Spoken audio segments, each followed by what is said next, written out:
checking the forecast, things looking crazy. A storm on the horizon, the pressure is low. Gotta get moving, put on a show. The news is all buzzing, state of alert, but we've got a plan, we're ready to work. Emergency Management Associates, we're here for the crisis, we're here for the fates. From the first sign of trouble to the all clear sign, we're on the front lines, we're one of a kind. Emergency Management Associates, we're the calm in the chaos, we're opening gates, connecting the dots and making the calls. We're picking you up when you're starting to fall.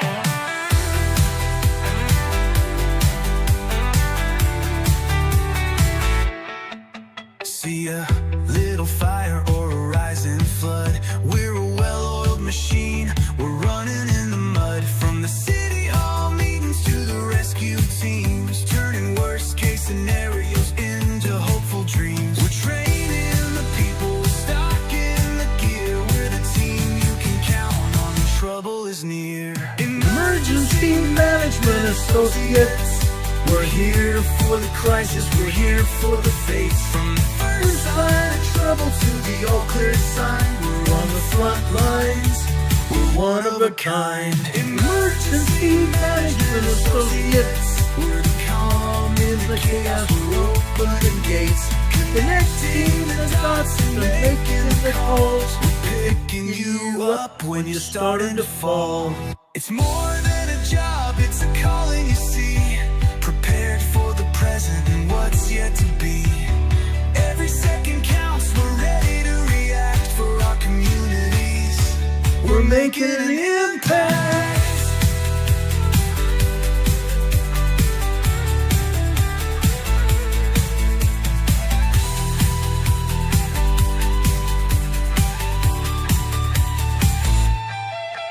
Emergency Management Associates, we're here for the crisis, we're here for the fates. From the first sign of trouble to the all clear sign, we're on the front lines, we're one of a kind. Emergency Management Associates, we're the calm in the chaos, we're opening gates, connecting the dots and making the calls. we're picking you up when you're starting to fall. Yeah, we're Picking you up, we're ready to go.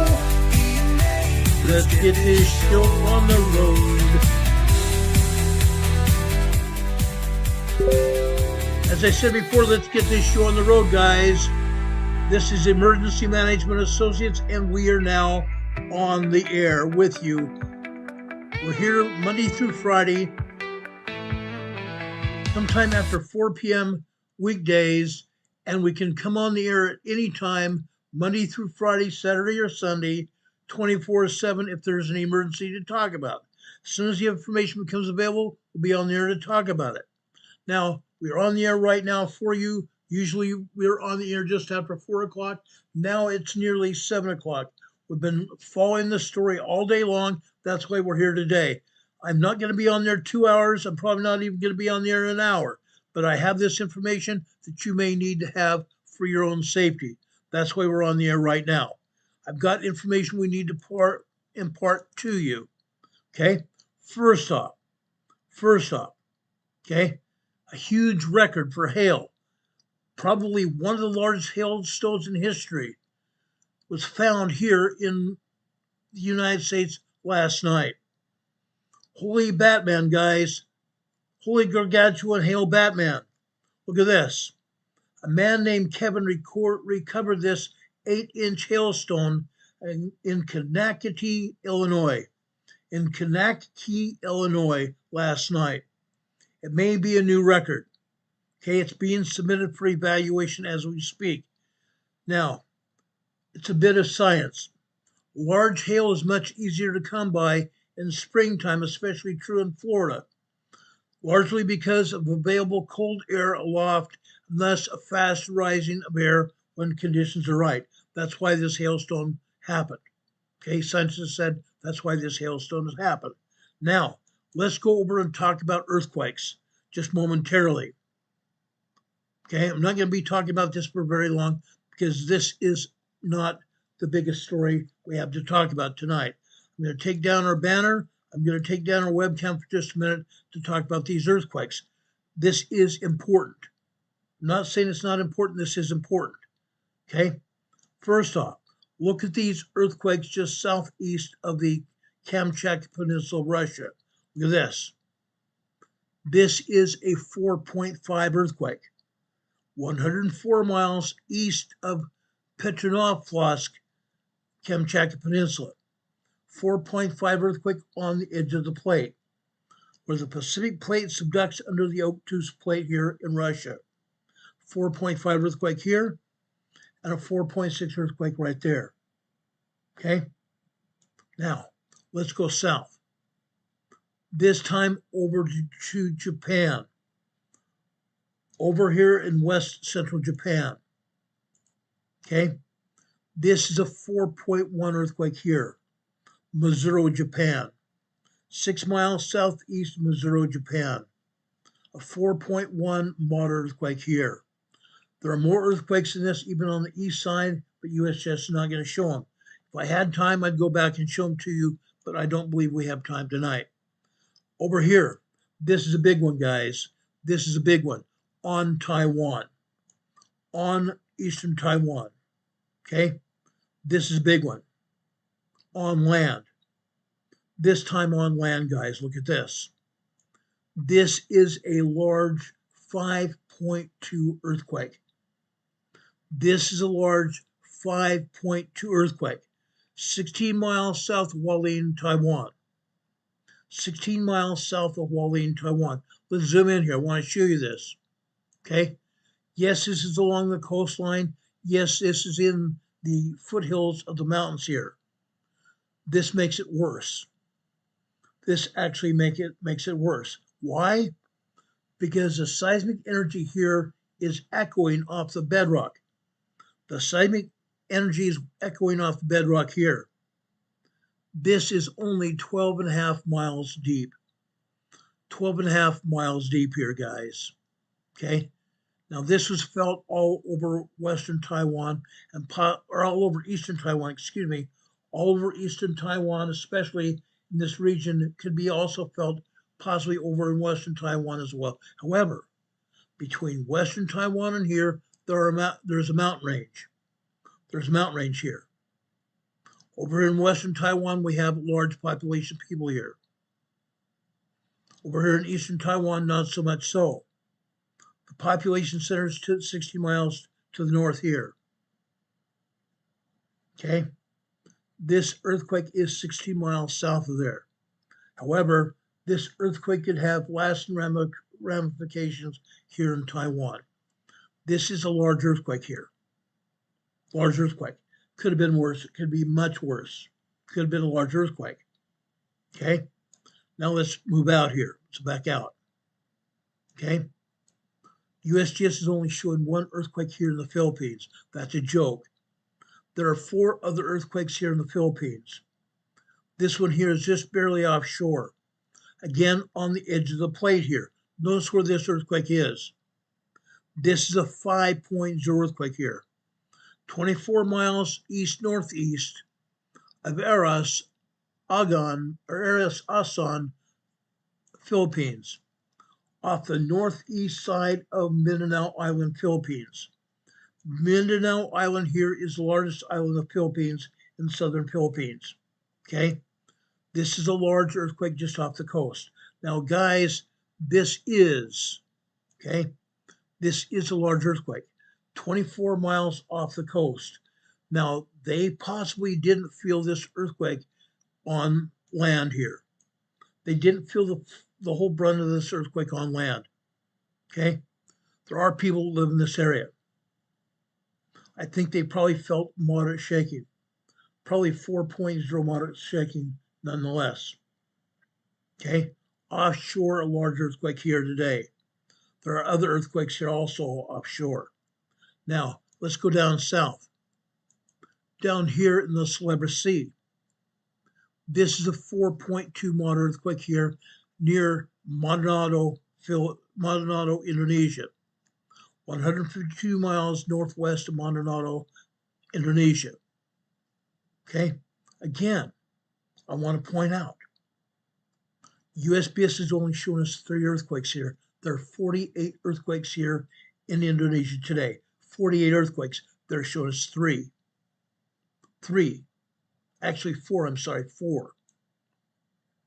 Over here to the southeast, this is a 4.5 earthquake here near Modisi, Indonesia. 4.5 earthquake here. Over here on land, largest island in Indonesia here. This near Semenanjung, Malaysia, Indonesia. Malaysia. 4.7 earthquake here. 4.7 earthquake here. This is a moderate earthquake. This is a moderate earthquake. There are villages and towns in this area. They felt this earthquake.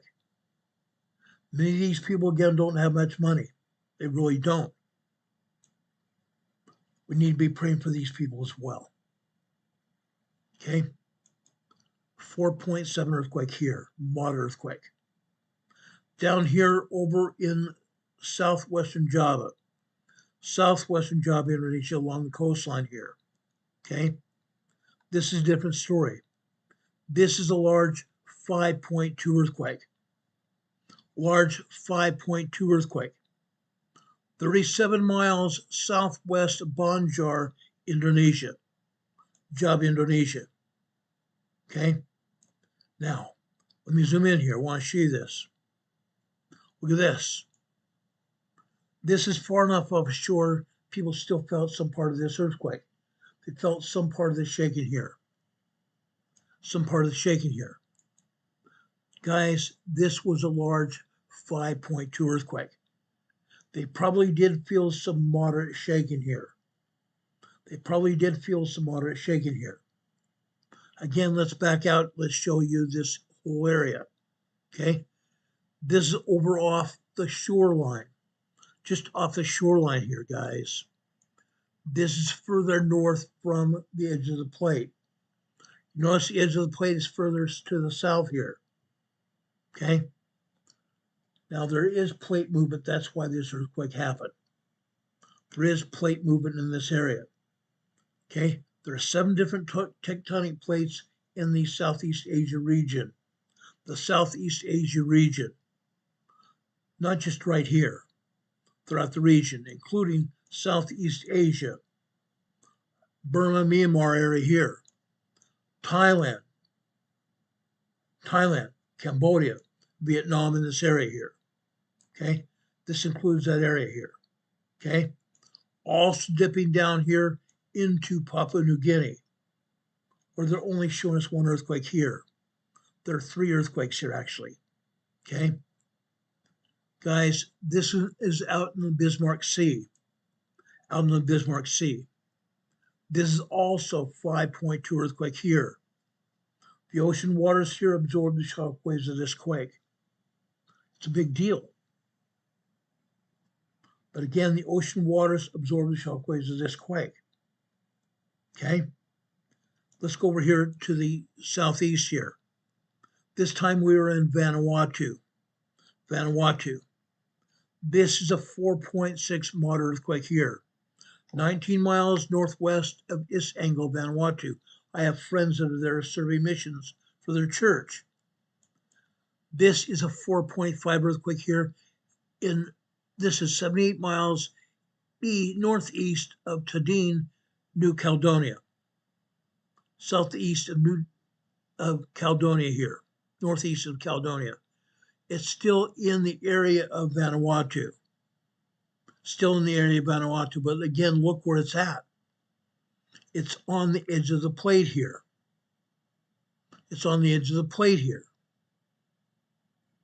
We can't ignore this. We cannot ignore this, guys. This is on the edge of the plate. Okay? This is why that earthquake happened.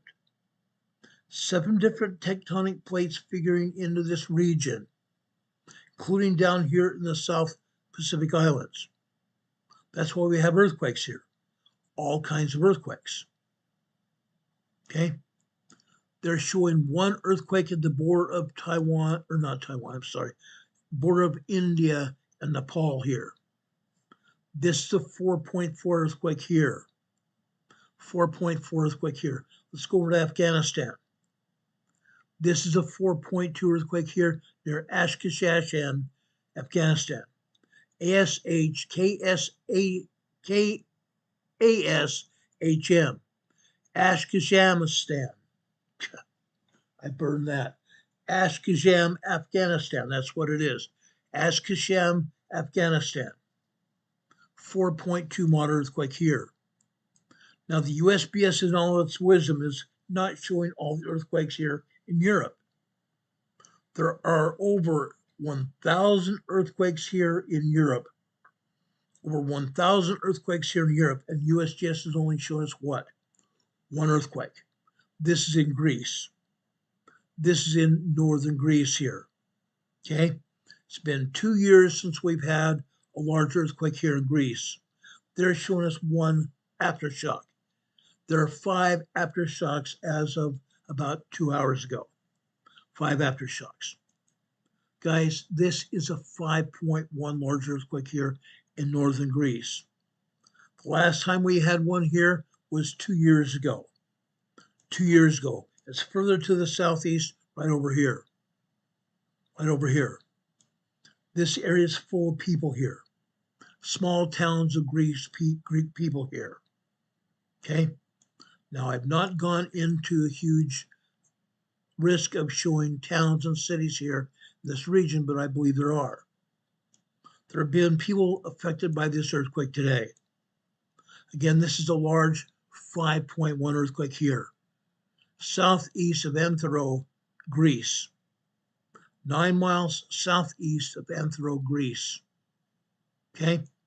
Up here to the north. Again, they're not showing all the earthquakes. This is an aftershock, a 4.0 moderate aftershock. Okay? 8 miles southwest of Morfuonon, Greece. Morfuonon, Greece. Okay? Again, this is the only earthquakes that they're showing. There are nearly 1,000 more. Okay? All over this place. Now let's go up here to the Arctic regions of our world. Okay? This is in the northern Greenland Sea here. The northern Greenland Sea. This is a 4.4 earthquake here. 4.8 earthquake, or 4.4, I'm sorry, 4.4 earthquake. This happens to be 6.2 miles, 10 kilometers deep. 6.2 miles, 10 kilometers deep up here in the Greenland Sea. Okay? Doesn't happen very often, but when it does, we want to make note of it. Okay? Over here in South America, you see some earthquakes here. There are 46 earthquakes here in South America. 46. They're showing 2 over here in south central Chile here. This is the 4.0 near Canete, Chile here. 4.0 earthquake just off the coast of Canete, Chile. To the north, central Chile here. Okay? This happens to be a 4.1 moderate earthquake here. Okay? 32 miles northwest of Illapay, Chile. Illapay, Chile. This is along the coastline. Going up to the north. Okay? This is in southern Peru, near Tisco, Peru, near Sabancaya volcano. Notice that they're not showing any earthquakes here in northern Chile. That's a joke. 18 earthquakes here in northern Chile today, 14 in central Chile. Unreal. They just think nothing happens here. It does. It does. It affects tons of people here. Tons of people. This is in the central mountains of Peru here. The Andes Mountains here. Central Andes Mountains here. Okay? 4.9, 5.0 earthquake. I say 4.9 because the USGS downgrades the earthquakes to the nearest 0.9. This came out as a 5.3 earthquake, downgraded to 4.9. Okay? Hate to say it. Hate to say that. They're not showing any earthquakes here in Colombia. There are 4 earthquakes here in Colombia and 2 in Venezuela. They're not showing any earthquakes today in Central America. There are 14 earthquakes here in Central America. Now, over here in southern Mexico, there are 52 earthquakes here in southern Mexico, ranging from size from 3.0 to 4.7.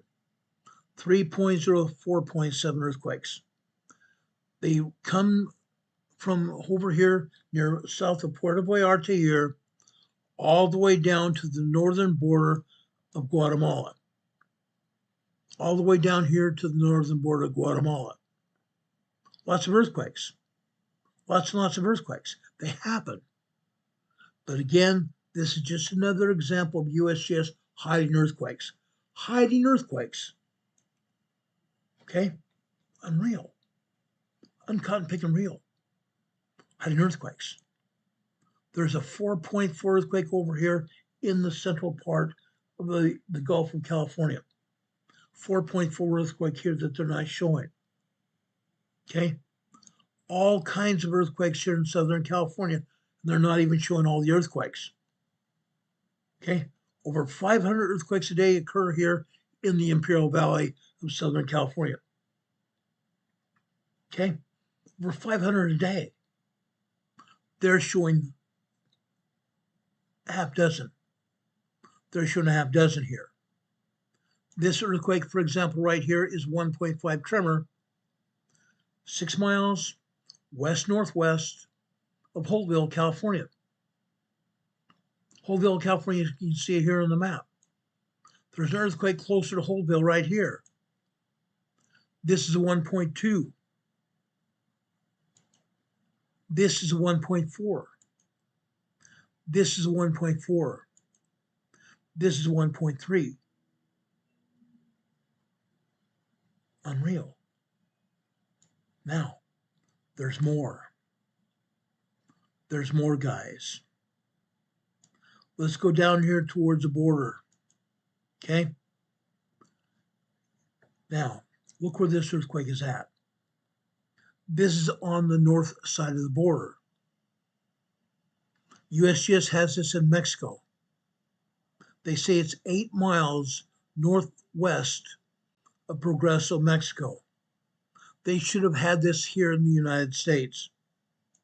They should be showing this here in the United States, out in the desert of Imperial Valley. Out in the desert of Imperial Valley. This is a 1.5 tremor here. In the desert of Imperial Valley here. Okay? Over 500 earthquakes a day here in the Imperial Valley. And what are they showing? Half dozen. Further here to the north. This one is east-northeast of Westmoreland. Allegedly east-northeast of Westmoreland. Look where it's at. Look where it's at here. Okay? 2 miles east-northeast of Westmoreland, California, in the Imperial Valley. This is a 1.0 tremor here. 1.0 tremor up here to the north. Right up here. This is 1.1 tremor here. This is 8 miles northwest of Calipatria. 8 miles northwest of Calipatria. USGS has this as west of Calipatria, not northwest. I put it northwest because that's exactly where it's at. Calipatria here has at least 75 to 100 earthquakes a day, even upwards of 150 earthquakes a day here in Calipatria alone. Alone. 75 to 150 earthquakes a day, they're showing one. One earthquake here. They're showing one earthquake near Westmoreland. So far, Calipatria still has a seismograph in the town. Westmoreland, they turned this off to public use. We cannot look at the earthquakes in Westmoreland because USGS and Caltech turned off the seismograph to all public use. Okay? We have use of going down here in the town of Imperial here, further south over here, Del Centro as well. Okay? But I want to make it very clear what we're telling you here. There are earthquakes here every day. 500 earthquakes a day here in southern Imperial Valley. Every day. They're still not showing them. Over here, as I explained yesterday, here's Bombay Beach. This is where the San Andreas Fault proceeds to go underneath the water of the Salton Sea, Bombay Beach. Here in Bombay Beach, they typically have anywhere from 10 to 15 3.0 to 4.0 earthquakes every day. 10 to 15, 3.0 to 4.0, sometimes even higher to 4.5 every day here in Bombay Beach. Unreal. Unreal. And yet, USGS says nothing every day. Almost nothing every day. Occasionally they'll show one earthquake here, maybe. But it's mostly just tremors. Mostly just tremors. Okay? But they're still hardly showing anything here in San Diego County here today. Hardly anything. Won't go down here into Cleveland National Forest. I spent some time here as a Boy Scout leader here. Down here, this northeast of Tecate, northeast of Tecate, California. This is in the mountain range here, Cleveland National Forest. This is a 1.4 tremor here. 1.4 tremor here. And actually, guys, if you look at it, this northeast of what they call Barrett Junction. Northeast of Barrett Junction. It's closer than Tecate even. But USGS has this northeast of Tecate. It's actually north of Tecate, if you want to think about it. This is northeast of Barrett Junction in the Cleveland National Forest. Spent a lot of time here, hiking and camping. Now, as I have said before on this broadcast, okay, some of my police partners and I, about 10 of us, put a trailer out here, an Airstream trailer out here in the mountains region of the desert. Yes, this is the mountainous region of the desert here in Cleveland National Forest. We put the trailer right between two huge dunes. Right between two huge dunes so it cannot be seen from the sky. We also built a blockhouse out here to house emergency supplies in case the bubble went up and we were still in San Diego County. In case a bubble went up, what do I mean by that? A large nuclear BOMB.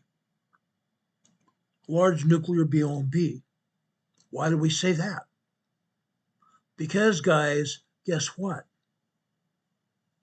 This is one of Southern California's biggest bases. One of California's biggest naval bases here. They have nuclear aircraft carriers coming in here. They have ships carrying nuclear material here on the ships here at Naval Station San Diego. Also right here, subbase. Subbase, guys. They have nuclear submarines here at subbase San Diego, California. Subbase here, guys. I've been here before. Many, many times have I been here before. Okay? Now, we've talked a lot about Southern California before. I'm not going to spend a lot of time here. Going over here into Los Angeles. Los Angeles typically has over 400 earthquakes a day. They're showing only a handful of earthquakes here. Off the coast here. Off the coast of Dana Point. We have a 1.4 tremor here. Going over here into Los Angeles County. Southwest of Corona, California. Another 1.3 tremor. Almost directly north from there. southeast Ontario in San Bernardino County. This is a 1.1 tremor here. I have friends living in Ontario, California right now. Over here, further to the east here, this is a 0.7 Redlands. The Redlands, also in San Bernardino County, on the San Jacinto Fault. Further out here to the east, this is east of Yucaipa. This is a 1.7 tremor on the San Andreas Fault. The San Andreas Fault here, guys. Yes, we're going to have a major earthquake here any day. Could happen any day. It could happen tonight, tomorrow, next week, or next year. It's going to happen. It's going to happen. We don't know when. It's locked and loaded. Even scientists are even saying it's locked and loaded, and it's very dangerous at this point in time. The longer it goes without popping, the more dangerous it's going to become. Further to the southeast here, also on the San Andreas Fault, Morongo Valley, California. Morongo Valley, California. This is 0.8 microquake. Further to the southwest here, also on the San Andreas Fault, Garnett, California, also 1.0 tremor. Again, they're not showing all the earthquakes here at all. There are actually more. A lot more. Okay? Further up here to the north and off the coast, Carpentier, California. Off the coast of Carpentier, California. This is a 1.5 tremor here. North of there, this is Montecito, California. 1.2 tremor here. 1.2 tremor here. Going up to San Francisco. San Francisco. East of Monterey Bay. This is a 2.5 earthquake in Gilroy, California. We've had a lot of earthquakes here lately in Gilroy, California. 2.5 minor earthquake here. Going north here. This is east of Alum Rock, California. Notice where all these earthquakes are at. Right here, we have the San Andreas here. Here in Gilroy, we have what? What do we have? The Hayward Fault. Just to the east of Hayward, we have the Calaveras Fault here. Three of the most dangerous faults in the world lumped together here in just south of San Francisco Bay. If any one of these big faults goes off, guess what? All the other ancillary faults in this region will also pop. Look out. Look out. Further to the north here. Further north. What do we have here? Castro Valley, California. This is right smack dab on the Hayward Fault. 1.6 tremor here. 1.6 tremor. Earthquakes are here, but the USGS is not showing them. Now, I'm going to leave you with that for right now. I've got a lot of things to talk about tonight. Tons of things to talk about tonight. Besides the hail record, that huge 8-inch ball of hail, today, Old Dominion University, this is a big deal. A big deal here. Just a second, let's bring up our webcam here. Sorry about that. Old Dominion University here. Okay. A guy here today, a Muslim from Sierra Leone, opened fire and killed and injured 2 victims. He opened fire and killed and injured 2 victims. The suspect shooter, Mohammed Jallow, has now been unalived. Mohammed Jallow was convicted in 2017 of providing support to ISIS. He was later arrested and then he was released.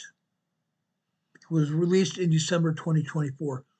Now, guys, why was he still out wandering the ground? Why was he out still wandering the ground? That's a good question. that everybody should be asking. He was convicted of providing support to ISIS, a terrorist organization, in 2017. He was put in jail and released in 2024. Why? He was wanted by ICE. He was wanted by ICE. ICE should have arrested him. ICE should have arrested him. He wasn't in jail. But today, he shot and killed one person and injured another. What's being done about it? What's being done about it? I'm going to tell you what's being done about it. Almost nothing. Almost nothing.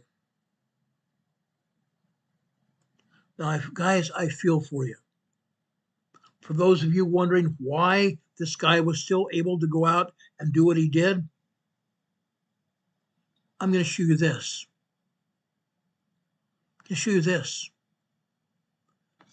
This is a statement from the FBI. We recently acquired unverified information that as of early 2026, Iran allegedly aspired to conduct a surprise attack using unnamed aerial devices. Yeah. In this case, there wasn't an unarmed aerial device. This was an ISIS Muslim here in the United States conducted an attack. I'm going to again tell you that he was wanted by ICE. Unfortunately, they didn't put him in custody before he killed and injured two other people.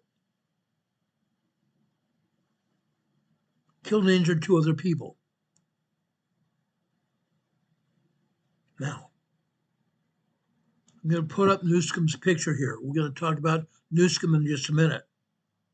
Okay? America is under attack. Old Dominion University is in Virginia.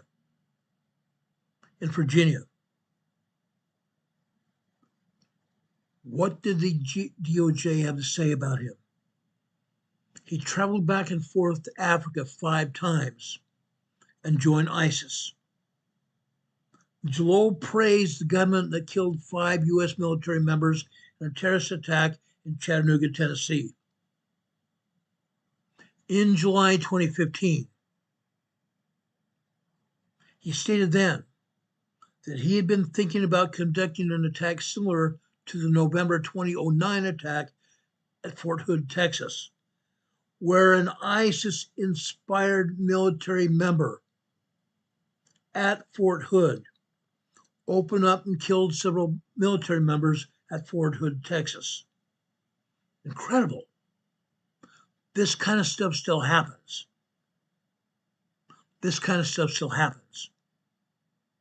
Let me tell you some more information here you're going to want to know about. Pam Bondi this week and other leaders are being detained. Pam Bondi, our U.S. Attorney General, and other leaders may be detained right now. The war with Iran goes on. Iran has taken the war to 16 other countries in that region. And now Iran has threatened the shores of the United States of America. Wait till you hear this. CNN published and deleted a New York terrorism headline they wished nobody ever saw again. They wished nobody had sent. Were any of you aware of a terrorist attack that happened in New York yesterday? Were any of you aware of a terrorist attack that happened in New York yesterday? Guess what? I wanted to talk about this yesterday during my program, but we'd already been on the air almost 2 hours. I was running late, so I did not address it last night, but I'm going to address it right now, today. 2 Pennsylvania teenagers crossed into New York City for what would have been a normal day, enjoying the city during abnormally warm weather.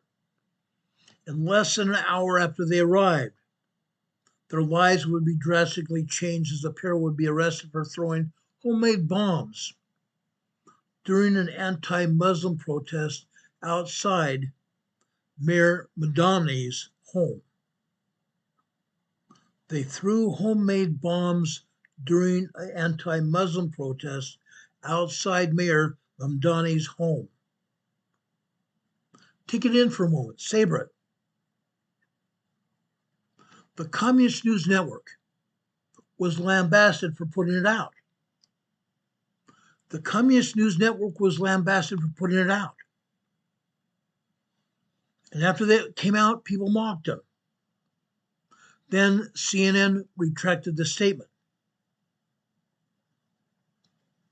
Let's go back to September 1991. Two young flight attendants boarded a plane to enjoy some spontaneous hands-on cockpit experience in a Boeing 767 on a crisp, picturesque day in September, New York City. Little did they know that only moments later, their lives would be tragically cut short when a skyscraper would suddenly leap out in front of their plane and would crash into them. Yeah. Some Muslim aviation enthusiasts boarded flights that Tuesday morning for what could have been a normal day trip to Washington, D.C., Virginia, and New York, and even up into Washington, D.C. at the Pentagon and Pennsylvania. But in less than 2 hours, those people's lives would be drastically changing as their planes crashed into the World Trade Center, the Pentagon, and the ground in rural Pennsylvania. Here's what we know. CNN was forced to cover the story after being mocked relentlessly. Then a post regarding the two individuals arrested for throwing the homemade bomb outside New York City Mayor Madani's home failed to reflect the gravity of the situation, thereby breaching CNN's editorial standards, saying, "We require reporting of everything. We require reporting for all reporting. It has therefore been deleted." They said one thing and then they said another. They required things to be reported, then they required it to be deleted. Now I'm going to ask a question here. Does CNN have brains? Do the people at the network at CNN have a brain here? I question that. Who is really in charge over there at the Communist News Network? Who in the right mind would have it published to begin with and then withdraw it?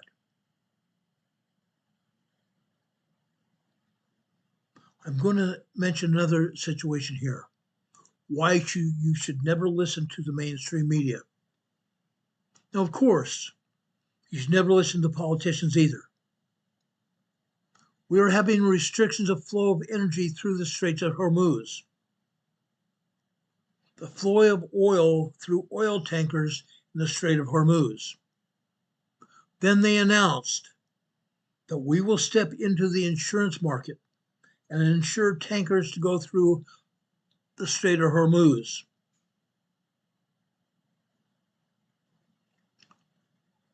Then a large oil tanker went through the strait about 36 hours later. You all heard about it, didn't you? I think you're going to see more of those coming. Not only did they state that, they posted it. President Trump is maintaining the stability of global energy during the military operations in Iran. The United States Navy has successfully escorted an oil tanker through the Strait of Hormuz to ensure oil remains flowing to global markets. Is this a problem? Yes, it is. This is substantially not true. This is substantially not true. The United States Navy did not escort anyone through the Strait of Hormuz. In fact, I heard President Trump say that he was not even sure whether we had military ships enough to escort themselves through the strait. Now, I have it from a well-placed military source. No military assets whatsoever have escorted any oil tankers through the Strait of Hormuz as of yet. Like I said yesterday, President Trump said he wasn't even sure that our military had enough ships in the area to start escorting tankers through the strait. Unreal. Unreal.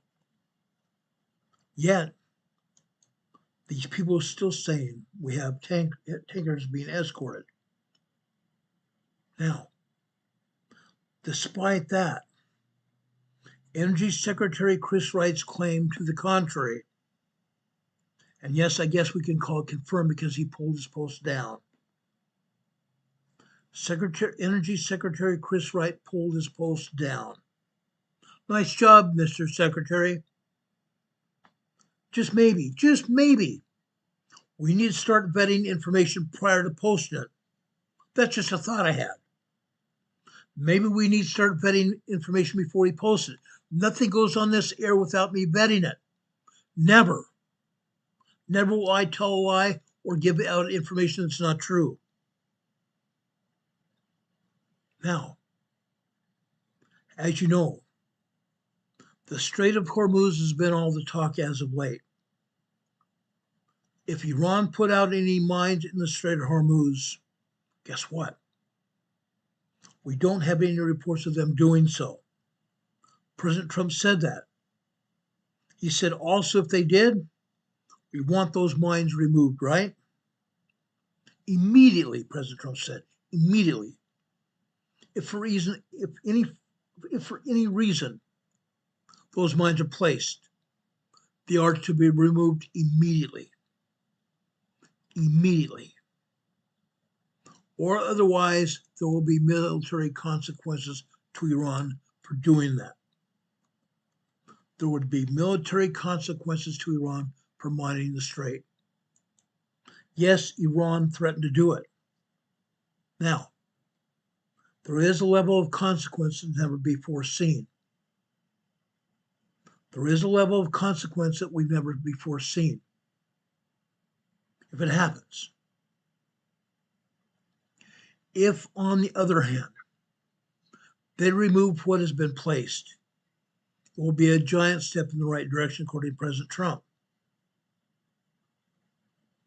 Now, additionally, he said, quote, "We are using the same technology and missile capabilities deployed against drug traffickers to permanently eliminate any boat or ship attempting to mine the Strait of Hormuz." Yeah. They're using the same technology and missile capabilities used against drug traffickers coming from Venezuela to the United States. He said those people will be dealt with violently and quickly. Quickly and violently are his words. President Donald J. Trump almost immediately thereafter said, quote, "I am pleased to report that within the last few hours, we have hit and completely destroyed 10 inactive mine-laying boats or ships." Yeah. Took out and sunk 10 inactive mine-laying boats or ships. The U.S. military provided videos to show us that. Now, as you know already, this area is going to be hotly viewed. It's going to be a hotly contested area. And they're proving it through video shown to us almost on a daily or even an hourly basis. Iran's not backing down. But what does this mean for the United States? Someone in Iran right now is choosing resiliency over being realistic. Someone in Iran right now, a leader in Iran, is choosing their own resiliency than backing down. As bombs fall all over Iran, the Iranian people, the Iranian Revolutionary Guard, is not backing down. Now, you may have seen this. This happened in Revolutionary Square in Tehran. Tehran. Go figure. Okay? You've heard and seen the bombs drop. This just made the leadership in the IRGC wave their flags even more. They wanted to wave their flags because they wanted the U.S. and other countries to know they are alive and well. Now, absolutely, they're not seeking a ceasefire. Iran is not seeking a ceasefire at all. Now, we believe that we must strike the aggressor on the head so that it learns a lesson, and a lesson never be forgotten.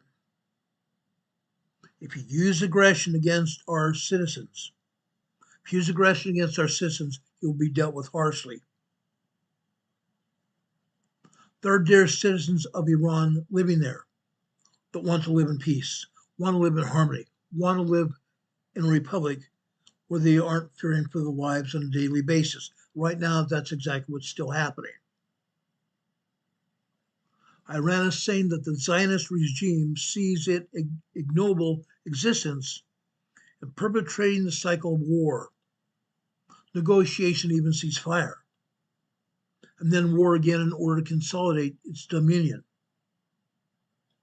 Now, I think we're going to break this cycle.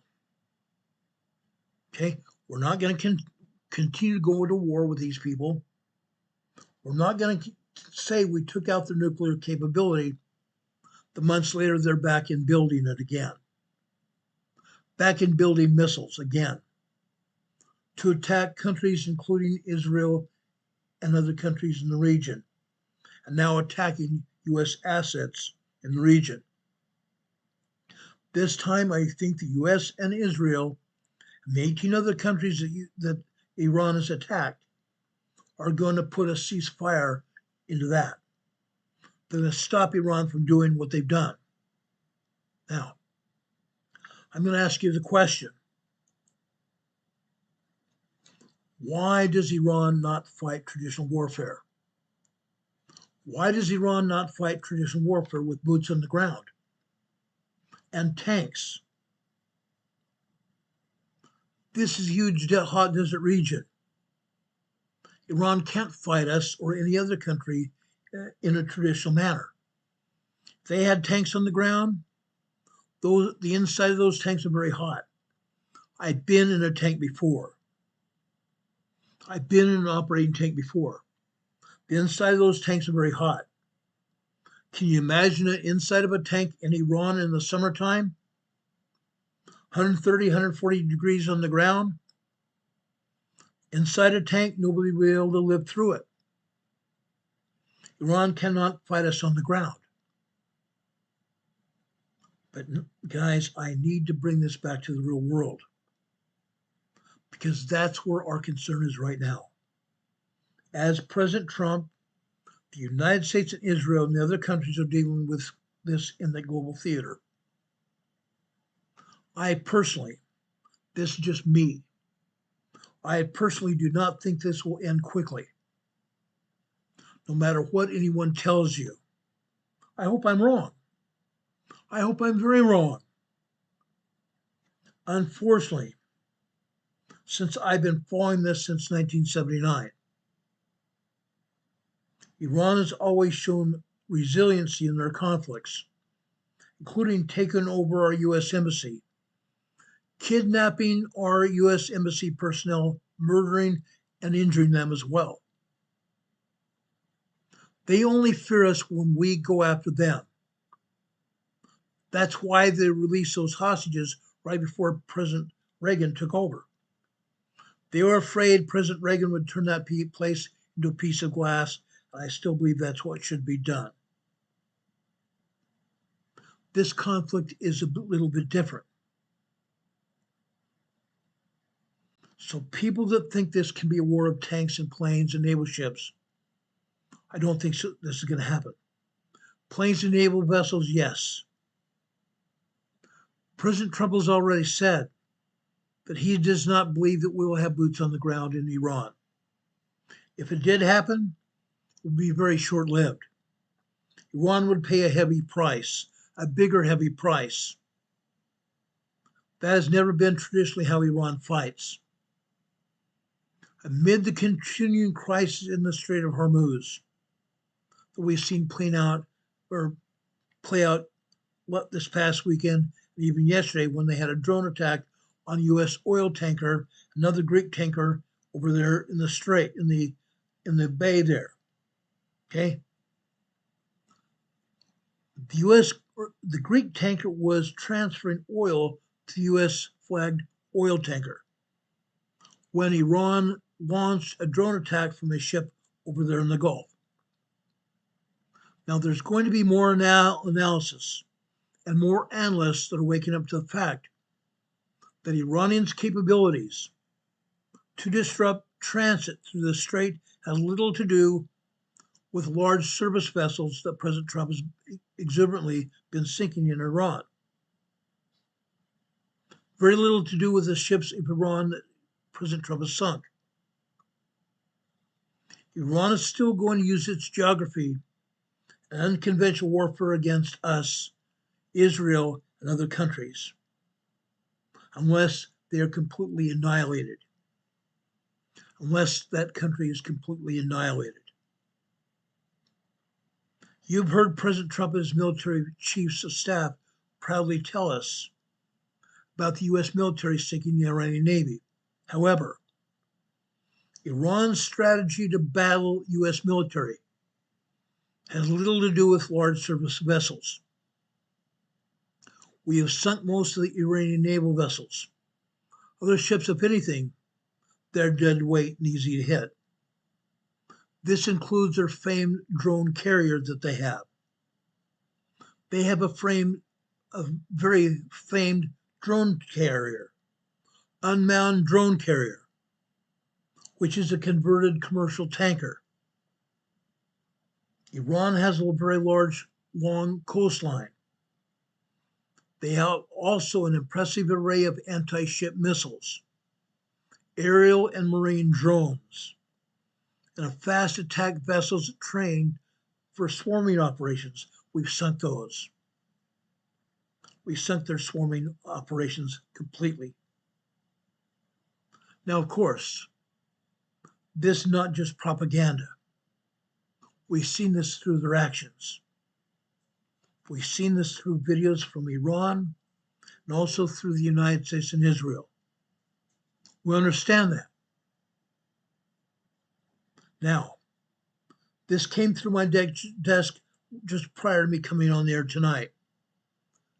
Benjamin Netanyahu from Israel was live on the air with the news, announcing that he is creating the right conditions for the Messiah to come back while Israel transforms into a superpower. Yes, Prime Minister Benjamin Netanyahu is saying that he is transforming Israel into a superpower. Netanyahu also declares that the Iran war is not only turning Israel into a regional superpower, but into a global superpower. That's interesting. Iran and Israel are very small countries. I never even thought that Israel would consider itself to be a superpower. How does a small country become a superpower? As I said before, Iran has proven itself to be very resilient. Last June, Israel and the United States attacked Iran and supposedly eliminated the possibility of Iran ever getting or using nuclear weapons against anyone in the world or in the region ever again. I guess we're all proven wrong. Iran has proven that they are very resilient and that they will use unconventional attacks to get their way, to do their bidding. They've always done this. They always have and they always will. If history's ever proven anything, it has proven that. Iran will always do the unconventional thing. And this is an unconventional attack right now. It's not just through our minds. Iran is attacking us through manipulation as well, through use of the media against us and against other countries. They're also doing it through terror. Through terror. We all know that there are terrorist cells spread throughout the United States, even where I live, in the mountains of North Carolina. The other day I showed you a map of the terrorist cells all over the United States. They're all over. They're all over. There is a list of top targets and horrifying ways that they will strike America. The information's out. The information's out. As I stated at the beginning of this broadcast, the top of the broadcast, did you know that Pam Bondi is not in her home? She's no longer in her home. Why? Why was she so discreetly scurried off, in my words, being detained? In my words, being detained. Now, before I go on, if you enjoy this content that I bring you, please do me a huge favor. Please, everyone, hit that subscribe button and subscribe to our channel.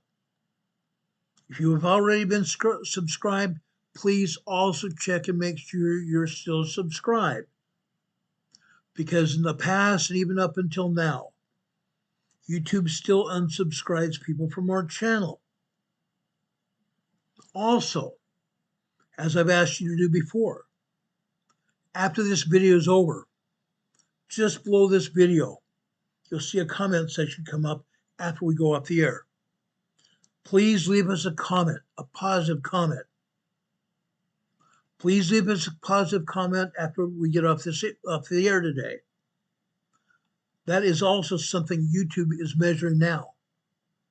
They use it as a criteria to say whether they're going to show our program to anybody else on YouTube or allow anybody else on YouTube to see it.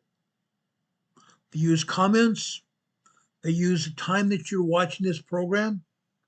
Yes, the entire time that you're watching this program, it's watched by YouTube. If you're only here for a few minutes, they say nobody wants to watch this program because they leave. Please stay here for the greater part of the program or all of it. Please do that. If you want to see this program stay on there, please help us. Stay on the air and watch us.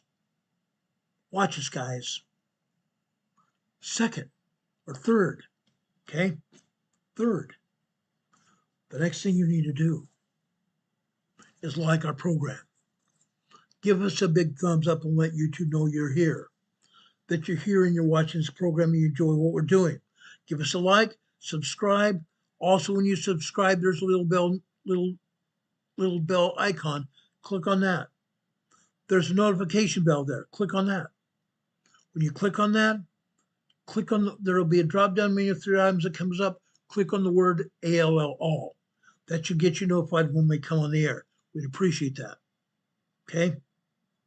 That way you help us by assuring your comments are seen by YouTube, that we're doing a good job and you like what we're doing. That would really mean the world to me. Okay? Now going on tonight. The investigation of what is going on in Iran is only beginning. The investigation of what is going on in Iran is only the beginning stages right now.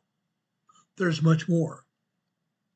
Now, I want to prepare you for the information you're going to hear, even later this weekend, even into next week. Something that I've been working very hard on. Okay? Now, please be prepared for it. It's not going to be normal news. It's not going to be something you're going to want to hear, but you need to hear. Now, I'm going to tell you right now, they're coming after us. They're coming after us. Not me, not you, not your neighbor, nor your children, not your grandchildren. They're coming after all of us. All of us. And it's already moving forward. It's on a rollout. But nobody's talking about it because they don't want us to know what's happening. Our own government doesn't want us to know what's happening. They only release FBI information or intelligence information until they think they need to show it to us. But the world is coming after us. The black coats. The black coats. I've told you about George Soros. He and many others throughout this world are coming after us.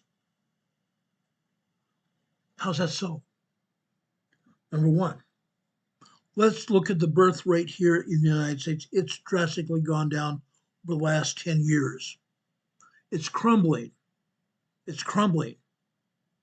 We thought the birth rate in China was appalling because China only allows one person, one birth per family.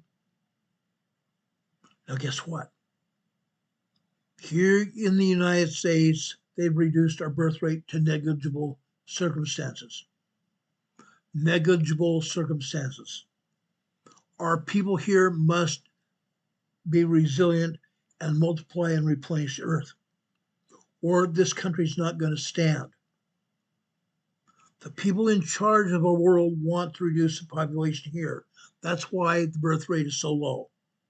That's why they instituted COVID in 2020, 2020, actually 2019, 2020, and 2021. That's why they did it. Now, this is not the intelligent report that Trump never wanted anybody to see. This is the intelligent report allegedly blocked by the White House that warned Iran could launch a wave of terrorist attacks on U.S. soil. Intelligent report.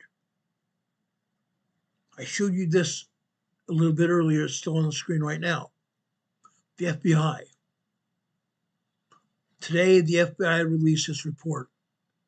We recently acquired unverified information that as of early February 2026, Iran allegedly aspired to conduct a surprise attack using unmanned aerial vehicles, UAVs, from an unidentified vessel off the coast of the United States.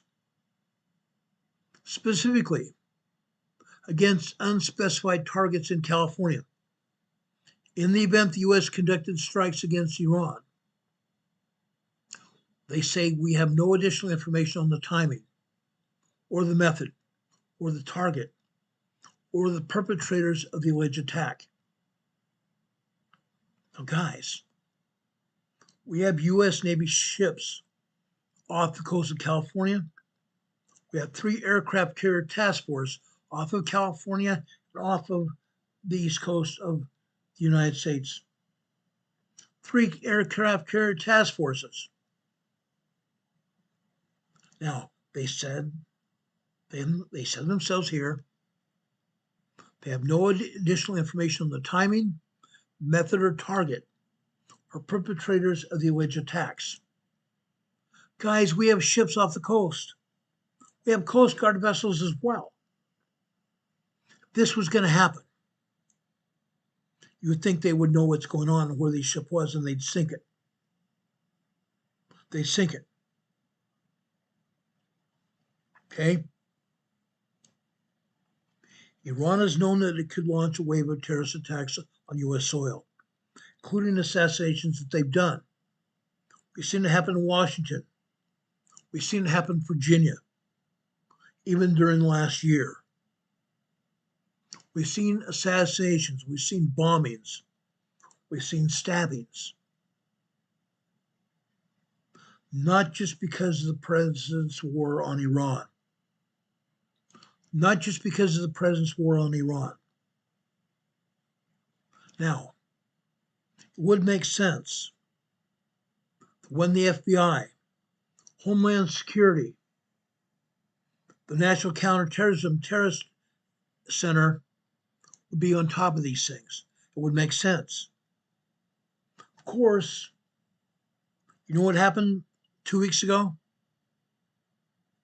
The Democrats didn't want to fund or support any of those things. They did not want to support Homeland Security. Good timing. Great timing, Democrats. You Democrats, communists. Great timing. We attack Iran. The Democrat Party comes out of the woodwork to condemn it. That's traditional. They always do. They're always irate about the Republican Party during the time that we attack anybody. I'm going to ask a question again. Were they irate when Biden made attacks on our enemies? Was the Democrat Party irate? Did the Democrats hit the roof when Obama attacked the Middle East? Were they irate when millions of U.S. taxpayer dollars were shipped to Iran in the middle of the night on a pallet of one of our planes?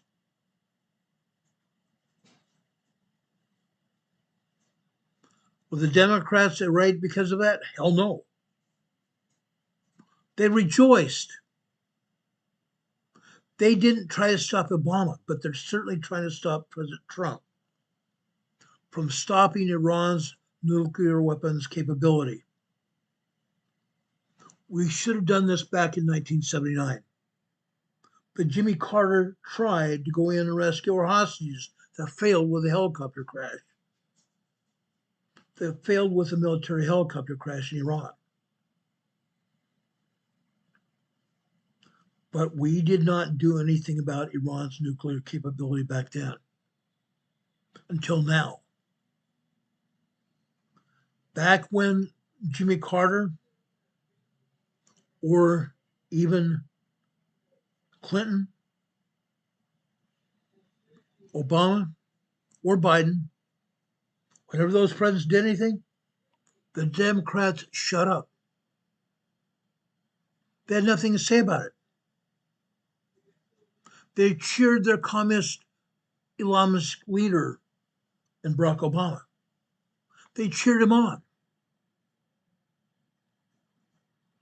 Last Friday, our government was preparing to put out a joint statement to state and local authorities here in the United States, alerting them of heightened threat from Iran, detailing potential methods of attack. Except it wasn't the American public they had to worry about, as it turns out. Did you know that the White House blocked the report from being issued to law enforcement nationwide? Yes, the White House blocked the report from being issued to law enforcement nationwide after Homeland Security officials flagged a report to our law enforcement. Homeland Security stopped the report from going out. Yeah, Homeland Security. Now, this move infuriated the members of the intelligence community, who argued that those intelligence bulletins are typically issued without input from the White House to avoid politicizing intelligence communications. The White House allegedly was concerned about the optics. The optics. They got their butts handed to them. The officials added to the resulting backlash. In England, the Daily Mail first revealed the Trump administration's effort to suppress the report on Friday last week. It sparked an uproar across America and from prominent officials ranging from conservative commentator Megyn Kelly to, of course, former CIA Director John Brennan, who all of you know, who hates the United States. John Brennan hates his country. He's part of the Democratic Communist Party. In a statement to the Daily Mail, the White House said, Abigail Jackson said nothing was blocked. The White House is coordinating closely with all government agencies to ensure information is being disseminated accurately, up to date, has been properly vetted, even if that means taking additional time to review and to ensure that nothing is done in a vacuum. So what did this report say? Probably not what you expected. The report states, as you see on your screen today, the report states that Iran favors targeted assassinations on government officials rather than large mass casualty attacks. This is what the FBI warning said. Unverified information. Unverified information. That as of early February 2026, Iran allegedly aspired to conduct a surprise attack using unmanned aerial vehicles, UAVs, from an unidentified vessel off the coast of the United States on the West Coast, specifically against unspecified targets in California, in the event of the U.S. conducted strikes against Iran, just in case we attacked Iran. How did Iran know back in February that we were going to attack them in March? The FBI says they have no additional information on the timing, the method, or the target, or perpetrators of the alleged attack. That's interesting. That's interesting. They said they have unverified information. Really? Who is Iran targeting? Who is Iran targeting, guys? Intelligence officers suggest that Iran might prioritize killing specific individuals such as U.S. officials. Now we're getting close to what may have happened to Pam Bondi. The U.S. moved Pam Bondi to a safe location.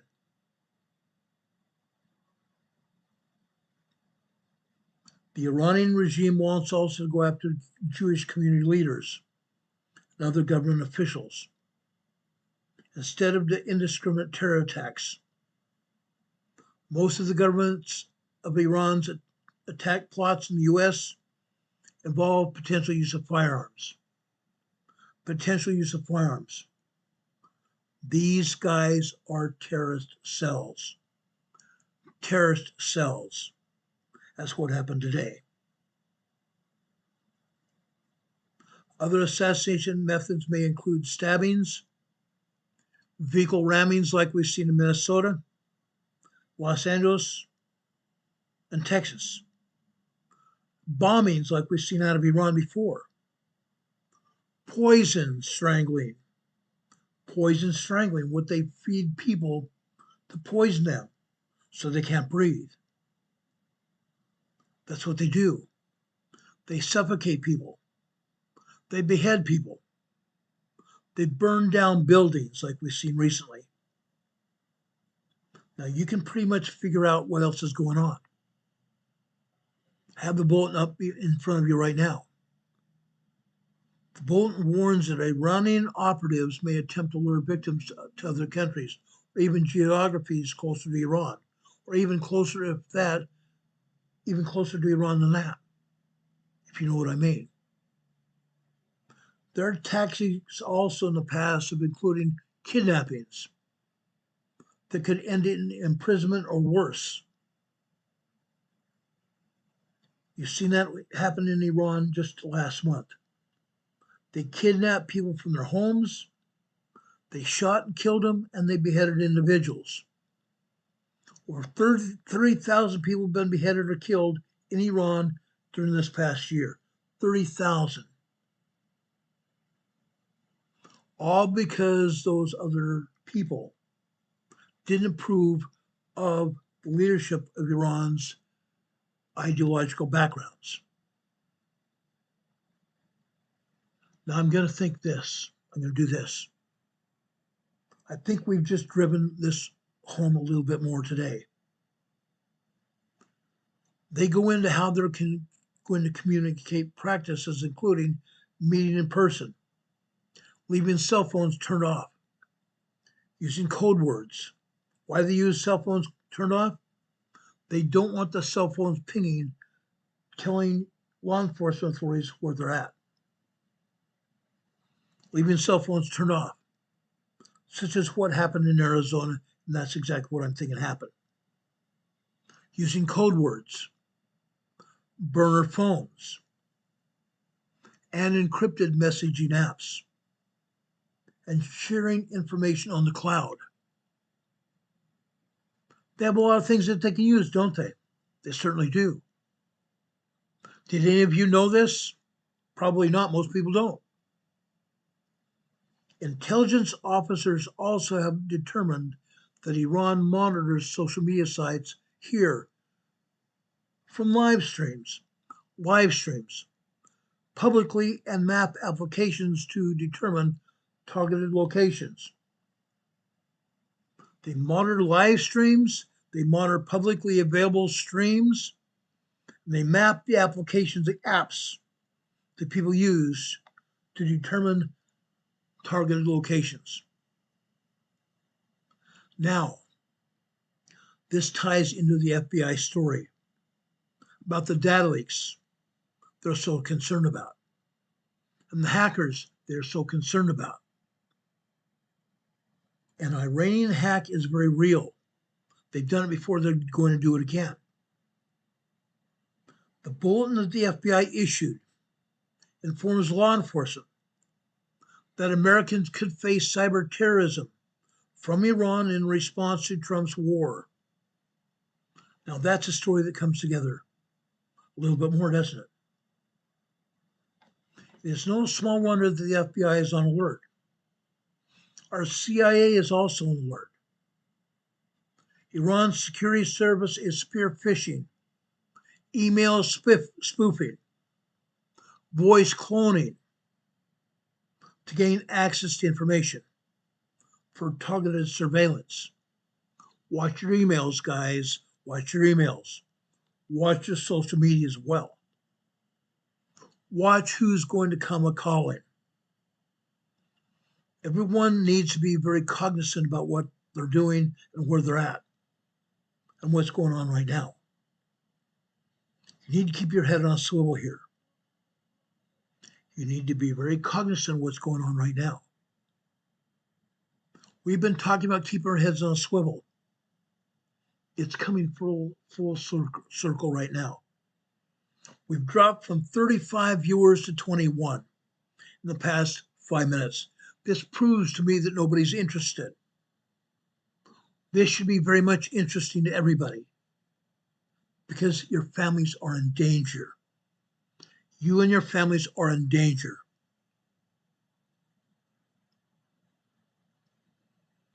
Everyone needs to be watching, monitoring individuals that even might have weapons. Excuse me. Even if you don't see the weapons, watch everyone around you. Watch your perimeter. Watch everyone around you. This is important.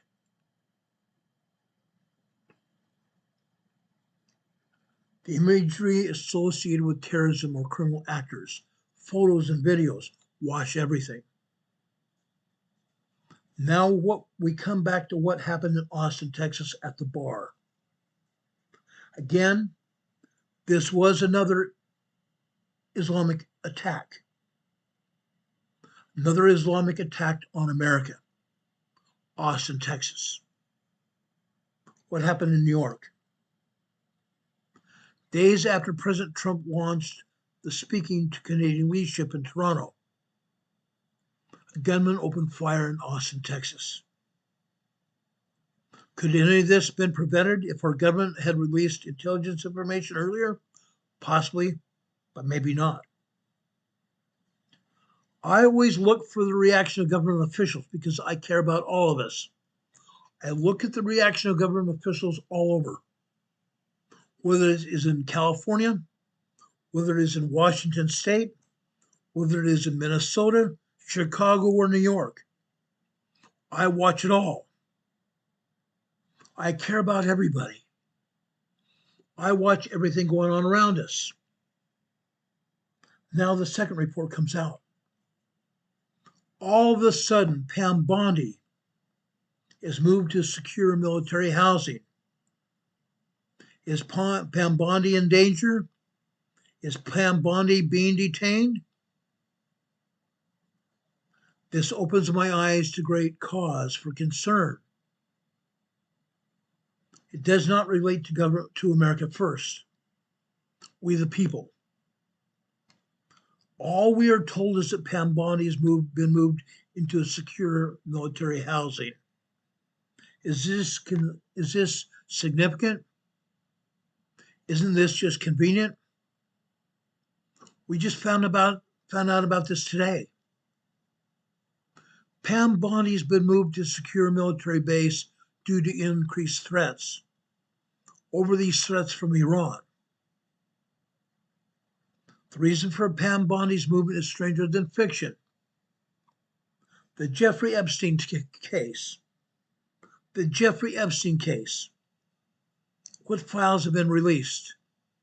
And what files are also being withheld and why? How about the capture of Venezuela President Nicolas Maduro? We talked about this just about 2 weeks ago. I wasn't born yesterday, it was the day before that. Now, I think all of you, most of you, were not born yesterday. You can all see the handwriting on the wall here. Immediately after the Iranian threat bulletin comes out, they immediately grab and move Pam Bondi to an undisclosed location. Secure housing. And you want me to believe it's because of Jeffrey Epstein or Nicolas Maduro? I don't think so. Not that. Not that Pete Hegseth, Marco Rubio, Stephen Miller aren't already there or President Trump himself is there because of extreme security precautions. Or is it the case that they have forgotten to tell me, or you about something? Did they forget to tell us about something? Do they know something that they are not telling us? We need to be asking ourselves that question. Ever since the leak came out about the drones being released off the west coast of California, my own cop's mind, has been trying to put together the puzzle as to what exactly is happening. Governor Newsom of California was mortified when he said he was found out about it. He said he was mortified. And then he said he allegedly put out the notice to law enforcement in California up and down the entire coast. How about Oregon? How about Washington? It's also on the West Coast. And there are major ports in Washington and Oregon, Portland and Seattle. I would think they would also put Portland, Seattle, and other police departments on watch. They should. They're also on the West Coast. If Iran was going to hit the West Coast, why would they only hit California? Yes, folks, we have major ports there. There are major port cities, like I've said, in Oregon and Washington, that could bring the commerce of the United States and transportation throughout the United States to a standstill, to a screeching halt up and down the coast.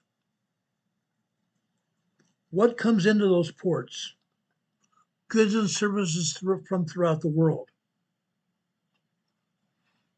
If our ports were hit, those goods and services would come to a screeching halt. Our country would also come to a screeching halt. I'm going to ask you again. Were law enforcement in Oregon and Washington notified as well? We should be wondering that. We should be asking. Now, Canada was probably also not notified. Why? Why do you think Canada was not notified? Because Iran is already closely watching Canada on the west and the east coast. Iran and China have operatives in, excuse me, in British Columbia, Ontario, and Quebec. Iran and China also have controls on the west and the east coast of Canada. Now that begs to ask another question. What does our government know? What does the government know that they aren't telling us? Why? Why? Something else you're doing and buying and purchasing land and buildings? Is that why they're not telling us? China also should be stopped from purchasing any land in or near any Air Force base or military base here in the United States. And they do own land around and near military bases here in the United States. Even Georgia has stopped China, has taken land away from China that they own in Georgia. Last year, the governor of Georgia took the land away from China.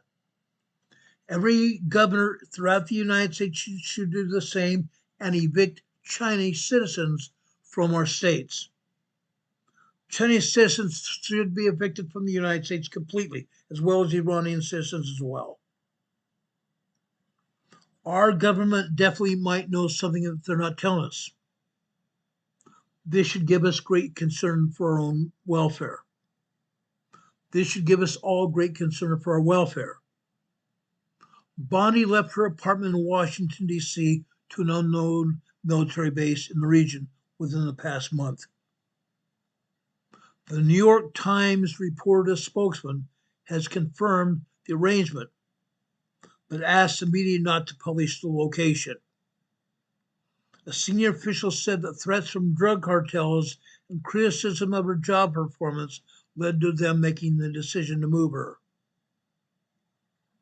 Now that we know that Bonnie joins a whole host of other officials that are there, government officials living in military accommodations are have been extremely rare until recently. Some military accommodations are very, very nice. I've seen them. I've seen admirals and generals military accommodations that are very, very nice. Very nice homes in the middle of military reservations. I've seen them during my career. Do you think admirals and generals live in normal base housing? Not a chance. Think again. They have very nice homes in very secure areas. Defense Secretary Robert Gates lived in Navy housing when he served under President Bush. Barack Obama also had a home on a military base. James Mad Dog Mattis, General James Mad Dog Mattis, Secretary of State Mike Pompeo did the same in the first Trump administration. Now, no one is actually saying what is actually going on. These are not just talking points. They're not just headlines. If you all have been watching all this come together, 2 and 2 do not add up to 4. It just does not look good at all. Why are government officials hiding? What is really going on? Every citizen in this country deserves to know. Every citizen deserves the right to know. There's a 5.7 earthquake that hit 3 minutes ago someplace. Now, it's not just here in the United States. Even over in England, I've heard that certain officials in England have also been moved to secure locations. I've been working on these reports for some time now. least a week and a half. I'm not finished with this. I have more reports that are going to come out in the next few days. Most of you are going to be blown away by what I know and what I'm going to reveal. I would like all of you to stay with this channel. Subscribe to this channel. I'm going to paint a whole different picture than what you are ever even thinking. I'm going to paint a totally different picture than one you've even thought of. I'm going to show you in vivid pictures, in vivid detail, hoping you will be able to tie this whole thing together with me. Again, 2 and 2 does not have to add up to 4. All of us deserve and have the right to know. That's why I've come out tonight. Like I said, I was going to talk about this last night. I ran out of time. Downgraded to 5.5 from 5.7. Location, Central Turkey. Class, moderate. Depth, 21.7 miles, 4 minutes ago. Central Turkey, guys. That's where the 5.7 earthquake is. Central Turkey. Northwestern Turkey is where they had large earthquakes before. Now it is Central Turkey. A 5.7 very large earthquake just hit Central Turkey 5 minutes ago. This is probably going to continue as well. Okay? So far in Turkey alone, up until this earthquake hit just now, we've had around 300 earthquakes in Turkey alone. Northern Turkey, Western, Eastern Turkey, and Southern Turkey. That's a lot of earthquakes.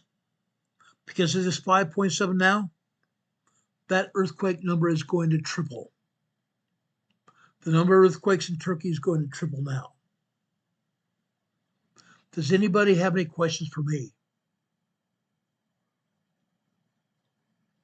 Demon Catman, I want to thank you for being here. Demon Catman has been severely missed over the last week. He hasn't been here. Dean, I love you, man. You're one of my best friends. I appreciate you so much. Demon Catman is one of our moderators here, as well as Heather, as well as Renee Seppi, as well as Don Patoka, as well as Rob 52 and many others. We appreciate all of you being here. We love you very much. You keep this show on the road. Keep this show on here on YouTube.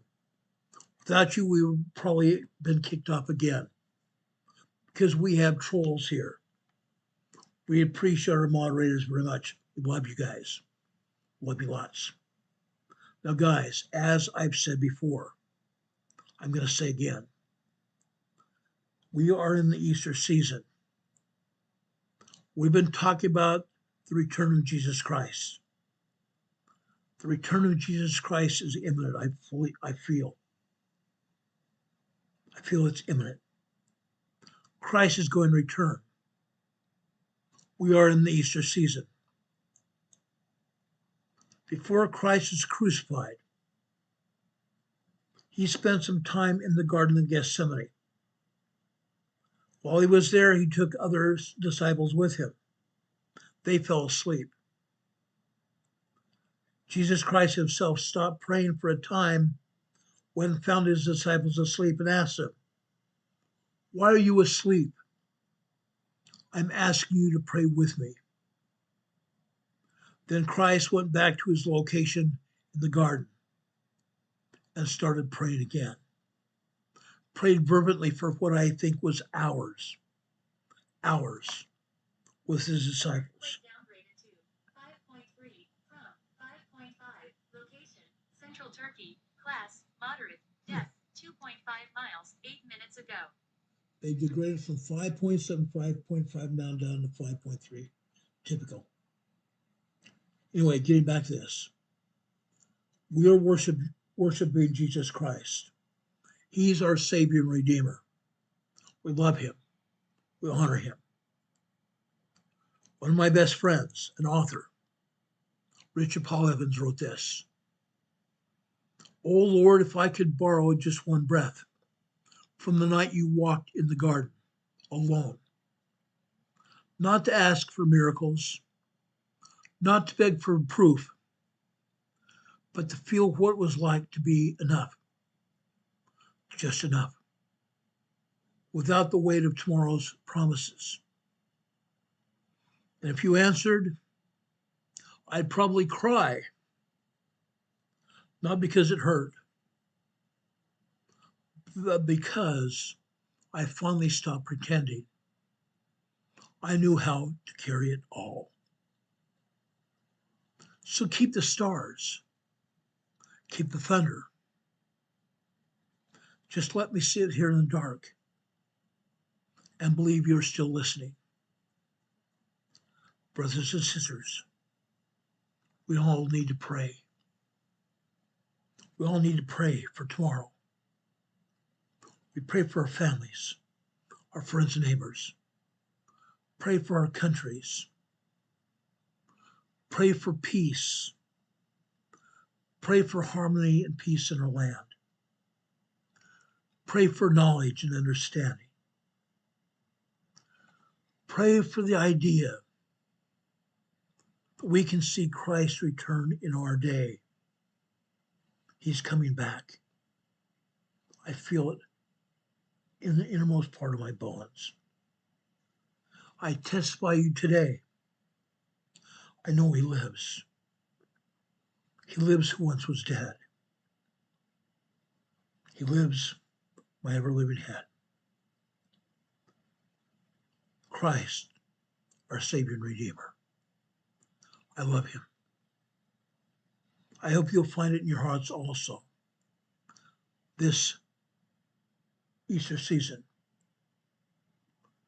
to find a stronger testimony in your own lives of Jesus Christ, and help your children, grandchildren also feel it, and possibly even your brothers and sisters.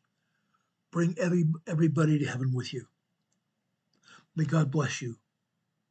May God be with you this day and always. We love you. We honor you. We believe in you. May God bless each one of you and your families. To know more now than you ever knew who Jesus Christ is, even the Savior and deliverer of this world. May God bless you that you know this. May God bless you to have his Spirit to be with you always. God be with you this day, I pray. Have a good night, guys. We'll be back here on the air just after 4 p.m. tomorrow evening with more Emergency Management Associates. Take care, everyone. God bless. See you soon. We love you. Good night.